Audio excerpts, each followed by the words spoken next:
community mean to you? Fuck, straight to it. Yes, everything. It means every fucking thing to me. I don't really have family, so community is my family. Like that's it. People trying to work together to occupy the same space and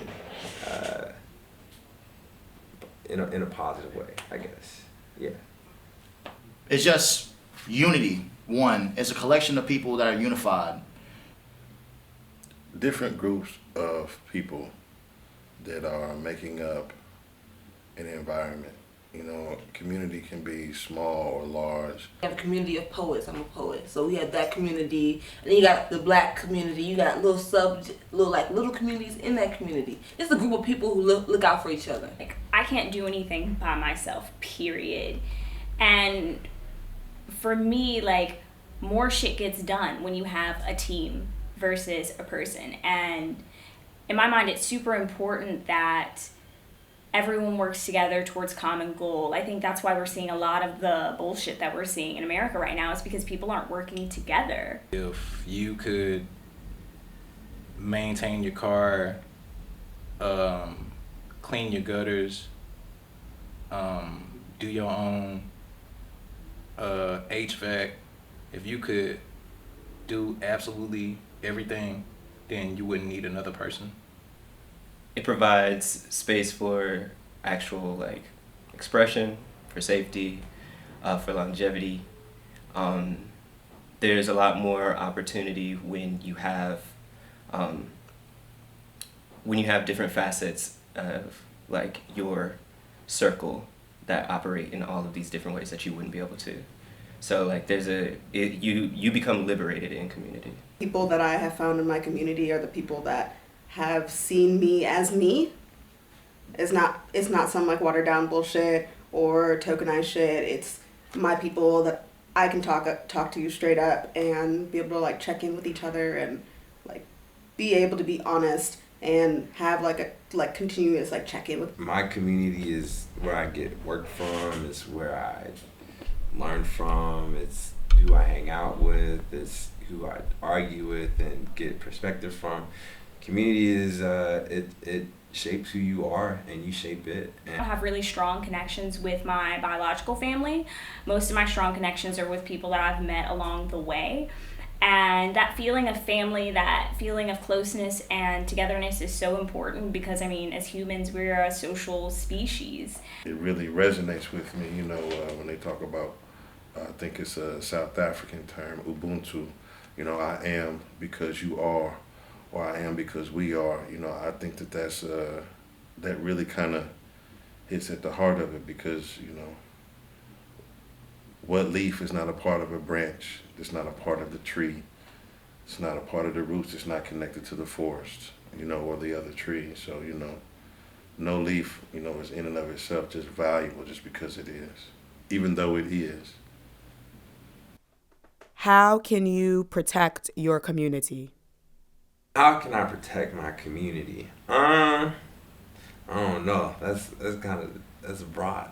When it comes to being protected, it's also a sense of being aware that you're not protected too. Like it's like what does protection really mean in a sense of, is it an assurance of knowing that you're protected, or is it like a physical thing that's set in place to know that you're protected? Is it just knowing that your friends or your family or whatnot, the people that surround you, even acquaintances, whatever you want to call them, do they see you and you know when you see them in a sense of knowing, no matter if it's like internalized or externally, do you know or do you feel that the protection is there, regardless of which way it is? So I don't know, just to, I guess in general, respect it and respect the people in it. And protecting your community means being honest, being introspective, and then also being critical in a positive way. And you know, we throw the word community around like it's easy or like it's simple, like neighborhood, community. Just because people are living in the same space doesn't necessarily mean that they're communal with one another or they even recognize or see each other. So, you know, I think that there has to be an effort. I know I can see who's not getting help, and especially in North Nashville. And then, and just making sure that like everyone fed, everyone got some stuff to be taken care of, some plant friends to feel good. What does it mean to feel safe?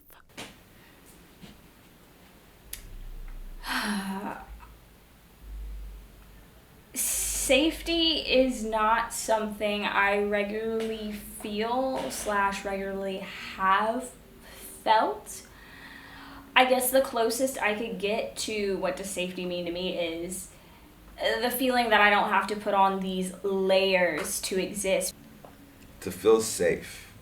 To me, it means you can be your like freest self, your most natural self. You can be the you that takes the least effort. To be comfortable. If I can fall asleep, I feel safe. No, just playing. No, but to be safe means I'm heard, I'm seen, and I'm acknowledged. So yeah, if I'm heard, seen, and acknowledged and protected, I feel safe. And for me, like, there's a lot of different ways that I have to figure out if I'm safe. Because, like, for me, I have to figure out if you're sexist, if you're racist, if you're homophobic, transphobic, all the isms, all the is, all the shit.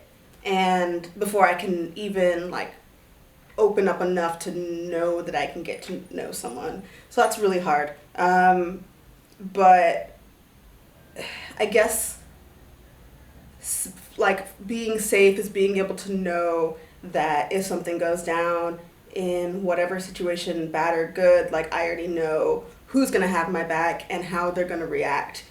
Do you feel safe? Yes. I make sure I feel safe. I make it my business to be safe. And if I don't feel safe, I'm not going to be around the environment, around the folks, or anything like that. So. No, I don't know that I ever feel completely safe. I feel that too often I'll let my guard down just a little bit and my boundaries are violated or compromised or nudged. And I don't know, like, I don't think there is a place where I can truly just come and be 100% that is outside of my bedroom, if we're being honest. And By my particular circle, no. Do I feel that there are threats on my circle? Always. There have been instances where I was like, why am I here? It depends on what community and what social situation. Because Nashville's pretty segregated socially and racially. So it depends on, like, the social scene, you know, pre-Rona, like, what kind of situation was going on and what people were there. I feel safe until I don't feel safe no more. You know, I feel safe in my little neighborhood. I feel safe when I'm going out to these, when I go out to my little photo shoots and my performances, because, you know, I always keep my best friends with me. I always keep somebody who's looking out for me. But times when I don't feel safe is when I get pulled over by the cop. With you guys, yeah, absolutely. Not all the time. I don't know if, like, I could do, like, a little anecdote, but I'm a cyclist. I started riding my bike over quarantine, and me and some of my buddies were all black, and we were in a park like a couple days ago at night, and it was empty because it was a park, and this park officer, like, pulled up behind us on our bikes and, like, followed us around the corner and radioed us, or, like, intercommed us, like, make sure you're following all the traffic rules, da da da da da da da. So I don't feel safe all the time. If he was a blue officer, that interaction could have went different ways. What is the biggest threat to community safety at this time? Very small empathetic scopes, and let no consideration to be wrong. Individuals who are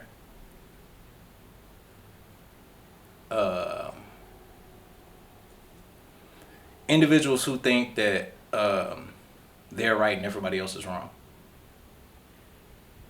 Individuals who think that their way of thinking is the only way of thinking and the correct way of thinking? I don't think that people kind of commune and talk enough and have enough difficult conversations, because it's hard to do, but that's an important part about community is having tough conversations. We're not all on the same page. We're bashing, we're canceling, you know, we're not listening, we're not waiting, we're not researching. You know, everybody at first was on the same page, and then they just kind of splintered off into their different little groups of, I don't know what. Honestly, in this community, I feel like it is the relationship with police and the relationship with the law in general. I feel like there's a huge double standard, you know. It's almost like we're living in two different worlds. One half of people see law enforcement and whatnot as safety. They see them as protectors. And then you have people like us who, you know, a cop pulls up behind me and I'm sweating for 45 minutes making sure I go to above or below the speed limit so I don't get pulled over for DWB. Like, honestly, in my opinion, that's the biggest threat to our safety. It's law enforcement. How do you think that sexual assault, rape, and harassment should be dealt with by? I have absolutely no tolerance for, like, you can tell me you robbed somebody, you shot somebody, and I'm gonna talk to you and be like, why? What happened? Like, what were you going through? Did you need bread? Like, is that why you robbed that person? But, like, to violate someone's personal boundaries, to disrespect consent, that is absolutely inexcusable in my mind. Like, there's no reason why you should ever have to do that. And honestly, I'm for just completely ostracizing those people. If we're being honest, you don't get to have a job, you don't get to have friends, you don't get to hang out until you go to therapy and get your life together. It's absolutely no tolerance in my mind. Like, In education, and we have to do a better job at creating safe spaces for victims to talk and creating safe spaces for perpetrators to talk too, because even though the action may be monstrous, I think it's just as dangerous to label them a monster, because you take away their chance to grow away from whatever they did into a better, more wholesome person. It should be, instead of hidden, which our community and culture does unfortunately a lot, it should be known and understood. And then environments that you would put your child in, you would have to feel safe for that child also. You know, it's kind of a respect thing. You know, if it happened to you and you know Uncle JoJo or something like that did that, don't drop your kid off at Uncle JoJo's house with his wife. Don't do that. So I think we need to actually sit down and talk about it and get to the root of who are these creepy uncles and the cousins, and how we are addressing that. And so I would say, I feel like the shit done got to this point because niggas done been forgave so many times and let to walk around in the shadows of their families and shit, and people just sweep shit under the rug, and a nigga really don't got time for that. A nigga really, in my mind, gotta, baby, I don't give a fuck if you don't want us to do nothing to him. We finna do. I don't really like the police, to be honest. I'm gonna just say that. Yeah. But I still feel that if someone has been raped or sexually harassed or feels like sexually assaulted or feels like they are being harassed, there has to be some place where you go and report that. How they respond to that, you know, because I think it becomes a very precarious situation. You know, if my homegirl calls me or says, Matthew, this man raped me, or this eye for an eye and a penis for a rape. That's what I was Tell me saying. what you mean by that. Like, he should be. I wish that we were like back in the old days and they had like the little tribes and we could take them to the stake and like throw rocks at them. Yeah. No, just playing. But no, I think the community should be aware of who this person is and what they are doing. So he should definitely have his face on the public and of what he did, and he should get penalized for that. Whether her brothers get to beat him up. Sexual assault definitely should be harmed, and rape should be severe harm or death. And I say, oh, hell no. You know, and then I make some phone calls, and then what are we gonna do? Go and beat them up? Go and kill them? Go wrap them up and do what? And so if this person hasn't gone and made some type of formal, this is an issue, or this person has done this, now it's like we're vigilantes, you know, and somebody can say, oh, that's cool and that's what needs to be done, but it's like everybody has a life and there are consequences for actions. You can't just go out there beating people up because they told you something, because now, take it how you want to take it. Maybe somebody's not telling the truth, or maybe there's more to the story than what you've heard, you know, and so how can you make a decision to make an action when you don't really know? So there has to be some kind of formal process where people kind of de facto believe the person who was presenting the information. You know, you don't deal with what they're saying as if they're probably lying, you know, but at the same time, we've got to get the information, you know, so that we can know how to move. That those things should be dealt with by the community. I wish I knew. I've been asking questions about this for a decent amount of time, and I don't have a concrete answer because it's such a loaded thing to talk about. It's hard, man. I think every situation is going to be different, and every situation is going to have to be handled different, ideally. I mean, I don't know if that's like actionable, you can do that, but ideally we could have the discernment to be able to approach each situation independently and with the care it takes to handle stuff. In general, how should it be handled? I don't know. I mean, obviously the victim is the first and foremost priority. Well, first and foremost, like, whoever's been harmed, they need to be squared away. And there needs to be like the space for that person to even say, like, listen, I feel like this, I feel that this will make me whole in this situation. But then there also needs to be, you know, moving forward, there needs to be like active, you know, movements for rehabilitation. Like, we're all learning this shit. Some of us already knew for a very long time. And, but there has to be a level of like patience, but active, like, you know, let's gut this thing. Like, if we're tackling it, then let's not recycle the shit that we felt like we inherited. You know, that we're in a new age. Well, we have to I think one of the biggest things that we get wrong is that the people who are abused don't feel safe talking about their abuse to the people who they should be able to talk about it with.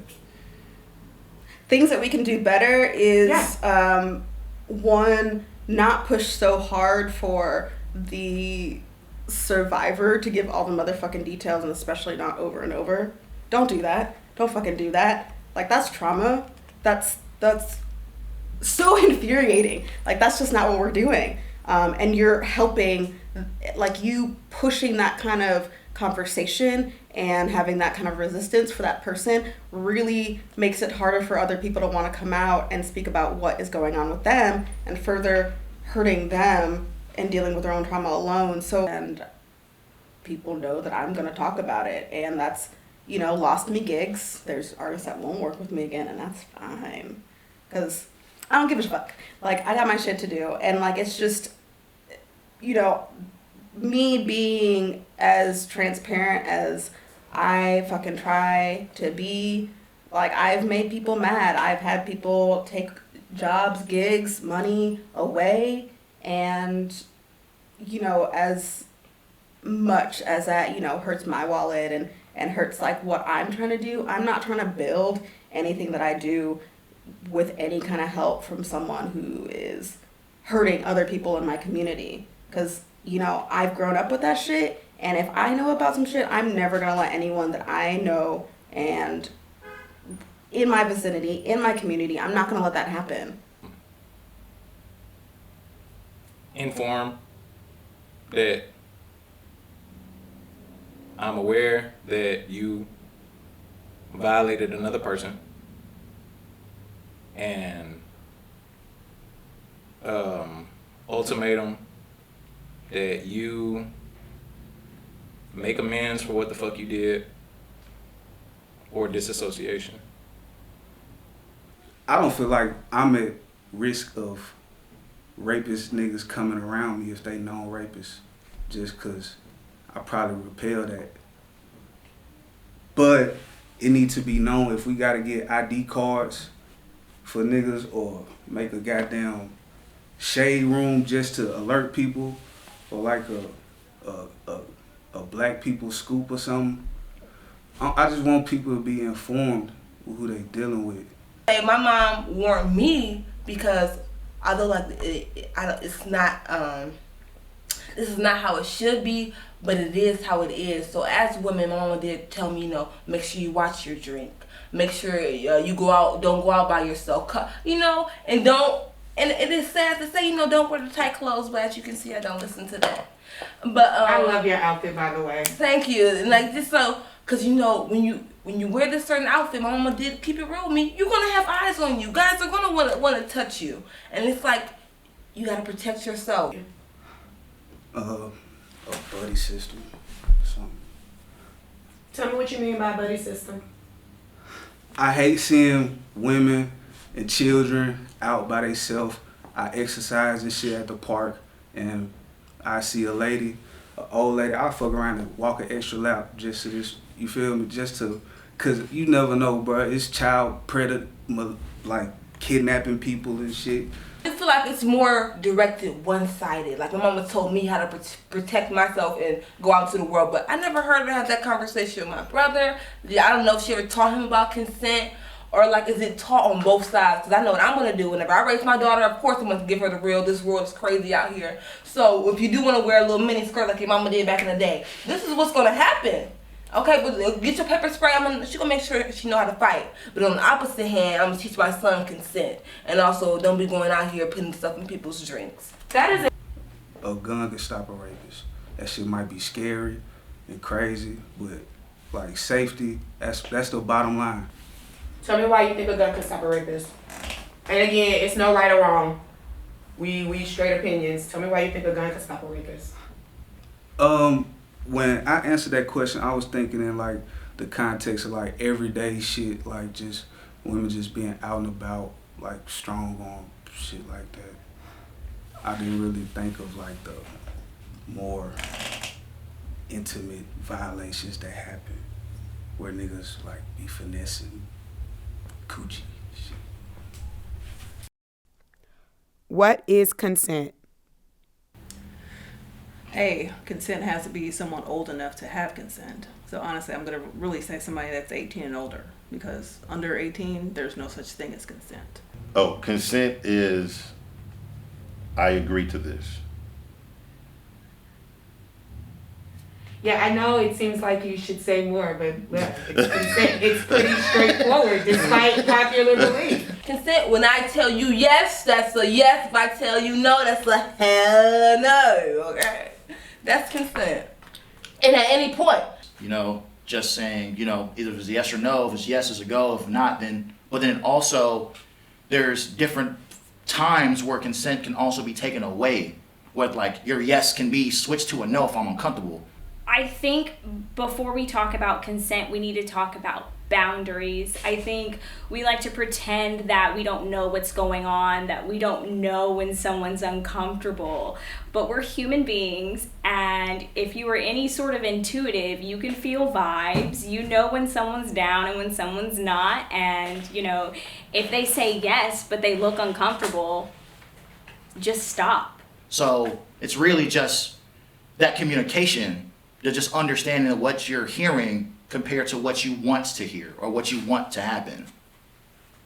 You know, you can have a straight up no, And if someone doesn't like that, that could be either an understanding of that's it, or that could turn into a dangerous situation. On the other side of the spectrum, you can have an enthusiastic yes with no reservations, and like that's motherfucking great. But there's this whole spectrum in between where like you can have enthusiastic consent but have reservations. You can have consent but still feel like you're under some kind of pressure. There's just so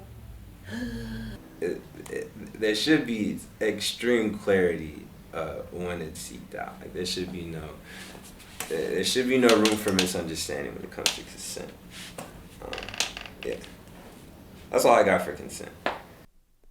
Why do you think that it is difficult for our culture to define consent? Some of it is historical traumas, especially like the black body has always been kind of mutilated, discarded, all like we get reconfirmation of this all the time. I think for so long, we didn't own ourselves. So it wasn't what is consent, yes or no? It was always, we didn't have no say. So I think now that we're discovering this say, we're breaking down this toxic masculinity of wherever they want it, they can get it. Think about even how we parent. It's very much a top-down kind of thing. And that's something that we've adopted. There's no such thing as like egalitarian. Your body has sovereignty, your voice has sovereignty, it's very much where I stand in this power dynamic, what shell I'm in, and that's what has propagated this shit. This kind of stereotype of, like we were watching Grease the other night, and they have that song, "Did she put up a fight?" Like there's this whole like Eve stereotype that women are supposed to be chaste, that, we're supposed to be like, oh no. If at first you don't succeed, brush yourself off and try again. And so what does that tell me? You know what I'm saying? That says, okay, well, maybe she wasn't really that, maybe that no that she's saying is definitely a no. Maybe she just meant not right now. But if I wait 2 or 3 weeks and call her again, maybe she'll be more interested in going out. And somebody be like, well, no, you know what I'm saying? And that is what? Harassment. I think it kind of starts there, that like there's this kind of idea that women are just being coy for the hell of it, and I should be more inclusive, that people are being coy for the hell of it, and I think we just need to shut that shit down. Like, no means no, period. If they really want it and they said no, they'll come back. There is no, is it really a no? No, it's a no. It's a hard no always. To be honest, I don't think it's difficult for us for the culture to define whatever that is. I just think we have our own ways of thinking, and we don't really care about anyone else. We have our own way of feeling, hey, this is what I want to do, or this is how I feel because this is my personal experience with XYZ, that this is what it is, and regardless of any other additional information, if it's outside of my scope, I don't believe in it, or I don't want to accept that that's either true or erroneous. So just ignoring signs is a very common thing that happens. An unhealthy culture of where sex is some sort of conquest. Like, it's almost worth it more for if we're talking about the same thing. I don't want to say proposer, because basically what I'm getting at is, it's worth it. It's more worth it to say that I smashed this chick than for that same individual to believe and know that I satisfied, pleased, had a great experience with this chick. It's like it became a form of like survival. Like, some people, their survival is predicated on like patriarchal standards and like domination or like winning or something like that. Those formative things, that is something that has to be like examined at and looked at. What does the phrase "niggas be finessing coochie" mean to you? That's funny. That's not the way I would phrase it, but it's basically putting on the front, stunting, portraying yourself to be somebody you're not into getting sex. How would you phrase it? Fronting your, I don't want to say flashing your way into some ass, I guess. Like, I think of the phrase, niggas be finessing coochie. I think about maybe a girl, you know, who fell hard for a guy and who, you know, was wooing her and like, yeah, leading her down the path of, you know, we're going to get into a relationship, and then he just dips out. That's what I think of. Personally, I don't like the whole idea that like hooking up or anything is like a game that you play with somebody else. Cause I don't like the idea that it's some sort of like competition and you like press the right buttons or you say the right things and you say X, Y, Z, and then you get someone to do whatever you want them to do. Like trying to talk a certain sense of like ethereal type of shit to make it seem like that you're so much more conscious or whatever the case, to make it seem like that you're just this all-knowing individual that just make you feel like you're smarter than what you really are even at times too, just so that you can like make it feel like, hey, I'm doing this, I'm talking this way, so obviously I'm different than these other guys. So since I'm different, you should go and mess with me because I am seen as different. So it's just one of the things I've sort of noticed. I believe, you know, I'm waiting. And, you know, you gotta study that guy. You know, a guy gonna tell you who they are the longer y'all hang out. So whenever you feel like he's gonna be real and you feel like you know him enough and you want him inside of you, because sex is a spiritual transaction. So all the people he slept with and all the people you slept with coming together, if you want to add that body and that spirit into your spirit, then yes. So that's why we can hold out, because I don't think no guy who just wants the coochie gonna stick around you for years to get that coochie when it's everybody else, you know, throwing the coochie out. So, if that makes sense. Do you think that cancel culture helps or hurts the cause, and why?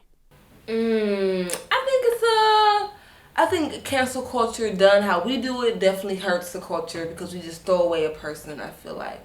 And, you know, we need to have that grace, because, you know, people do mess up. That's what we people. Now, nothing is ever going to be perfect with us involved. Both. Tell me why.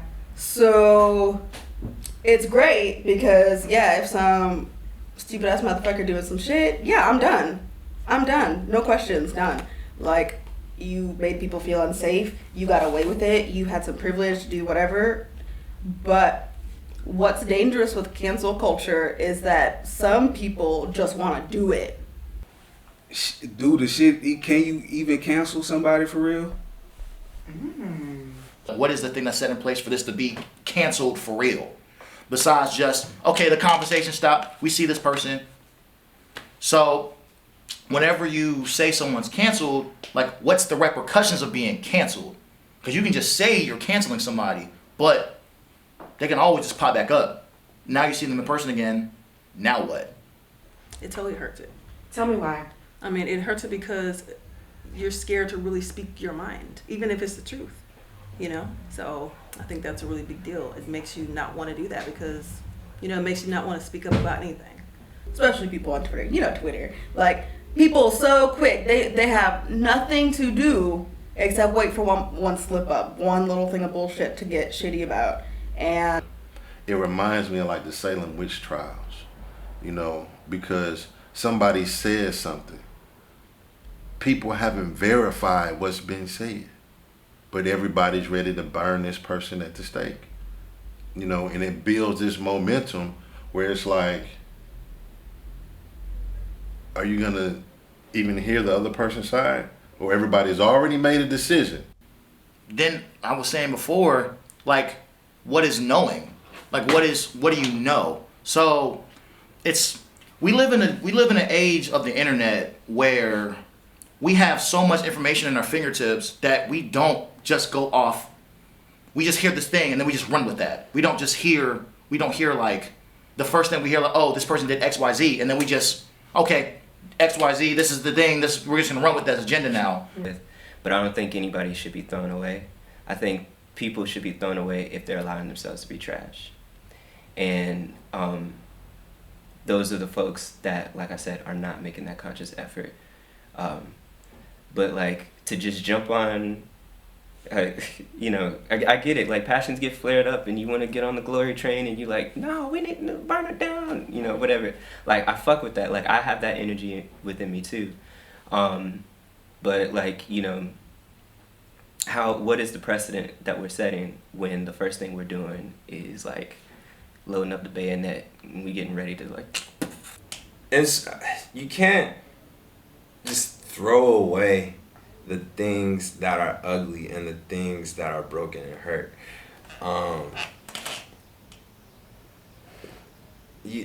We have to. It's a lot harder and it takes more time and it's more painful, but we have to sit down with the people and make sure that they are not behaving or how they used to, or that they are behaving better than they used to. And that, I mean, that's easy to full stop until you get it taken care of. So I think that's what I like about cancel culture, is that it's a full stop. Something's wrong. But I think we need to take it a step further and add an after you've been canceled, because I do believe that everyone has the ability to rehabilitate. I do.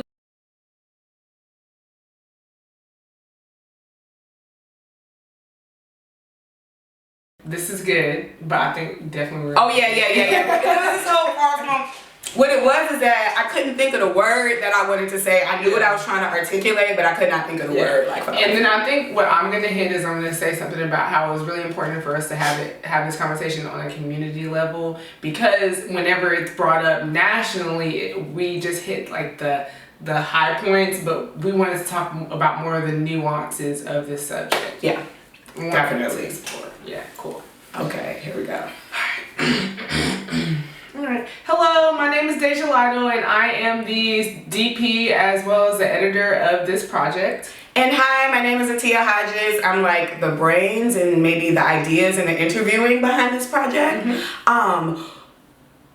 We came together and we decided to do this because there were some incidences that took place in our community earlier this summer where there were just some concerns about rape and harassment and sexual assault, and those are areas that are always concerning, not only just for the actual incident themselves, but what we also noticed and were a little perturbed by was just the response in the community as far as what people thought and what people were saying when things like this were being brought to light. And so this docuseries, documentary type situation, it's really more of a community interview because we wanted to talk with Nashville specifically about what it is that we can do to deal with this issue of sexual assault, harassment within our community.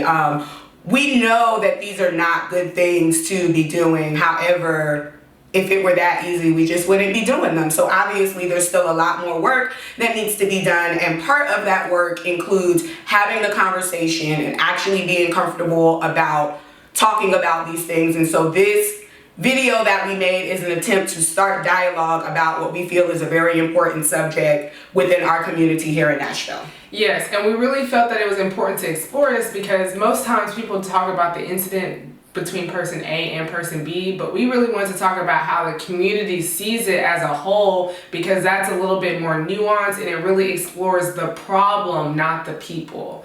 So yeah, we just really wanted to explore and talk about sexual assault awareness in our community so that we could hopefully advocate for change and education on the matter. Right. Obviously, these things are, again, problematic, and we do not want this behavior to continue within our community. It's harmful. It's not only harmful to people who have to observe it, it's also harmful to people who have to experience it. And dare we say it's harmful to the actual perpetrators as well. Like, nobody is being helped throughout this entire process. And so we really want to do all that we can to see what we can do to stop this at the root, address this at the source, instead of just putting band-aids on things time and time again. So we hope that you enjoyed all the questions that we asked and the various responses that were given to us by our lovely interviewees. And we hope that in some way this resonated with you and you'll carry this with you for the rest of your life so that you can advocate for change as well. And we encourage you to take some of these questions that we brought to the interviewees and take them to the people that you know. We know that there's no way that we could have everybody in the entire community of Nashville on one video. So take this to other people, have the conversation, start the dialogue. Let's get to work. Cool. Bye.